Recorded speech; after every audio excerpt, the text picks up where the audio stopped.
De la première minute de jeu, on en parlait, Ibrahima. C'est vrai qu'il était très intéressant, Bouna Sarr. Non seulement à la finition, on va le voir par la suite à la dernière passe. Oui, voilà, c'était le joueur offensif le plus dangereux. Il était très disponible. On voit, il commence le match avec cette frappe qui fuit le cadre, mais on va le revoir dans d'autres occasions qu'il était vraiment le joueur le plus dangereux de cette équipe. Eh bien oui, juste après, justement, la 21e minute de jeu, c'est toujours ce même Bouna Sarr, le joueur du Bayern Munich, là, qui vient taper dans la main de son coéquipier. Ça passe pas loin à chaque fois, mais c'est pas suffisant pour l'instant pour tromper, en tout cas, le gardien Marie, Franck. C'est vrai, mais cette qualité d'électron libre, il l'a vraiment utilisé à bon escient. Il aurait mérité d'ailleurs de marquer dans ce match. C'est peut-être la plus grosse occasion en première période côté sénégalais, ce bon travail de Sadio Mané, malheureusement qui n'est pas payé. La bonne parade aussi, qui a anticipé peut-être la frappe lisible de Sadio Mané, Ibrahima. Oui, exactement. Rappel, il fait un très grand rush. Il part de loin, il fait un bon crochet. Malheureusement, il écrase trop sa frappe et il met en valeur le gardien de cette équipe du Zimbabwe qui a été excellent. Ouais, Sadio Mané dans les bons coups, encore une fois, avec Gay qui a failli se muer en buteur, Franck.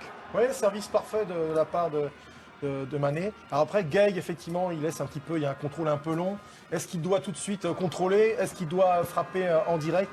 Et du coup, ça profite tout simplement au gardien. On a beaucoup parlé de Bouna Sarr en première. Là, c'est la deuxième période qui démarre. Tout de suite, un corner de Bouna Sarr qui joue au milieu du terrain. Pape Cissé qui vient gagner son duel. Même schéma avec Bouna Sarr à la passe. Abdou Diallo qui doit peut-être mieux faire là-dessus, Ibrahima.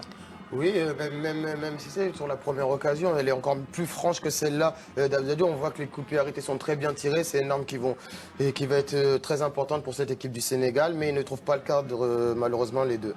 Au bout du temps additionnel, on va le voir tout à l'heure, eh bien c'est le Sénégal qui va réussir à faire la différence. Ils vont continuer à pousser, on le voit avec des situations comme celle-ci. Habib Diallo qui est entré en jeu, qui regarde pour voir s'il y a une possibilité au centre. Et là c'est la bonne anticipation, Ibrahima, du gardien, avec une possibilité peut-être pour Habib Diallo de tirer directement. Exactement, il est obligé d'anticiper. S'il n'anticipe pas, il serait trop court et Sadio Mané n'aurait plus qu'à la mettre. Mais comme on l'a dit, c'est encore une bonne décision de la part de ce gardien qui a été vraiment très bon aujourd'hui. On a vu la possibilité du Zimbabwe dans la foulée, quasiment penalty pour le Sénégal sur cette main de Madzongwe. Penalty donc transformé par l'inévitable Sadio Mané. 6e but pour lui en Coupe d'Afrique des Nations. Ils se sont fait peur, les Sénégalais, mais finalement ça finit par passer.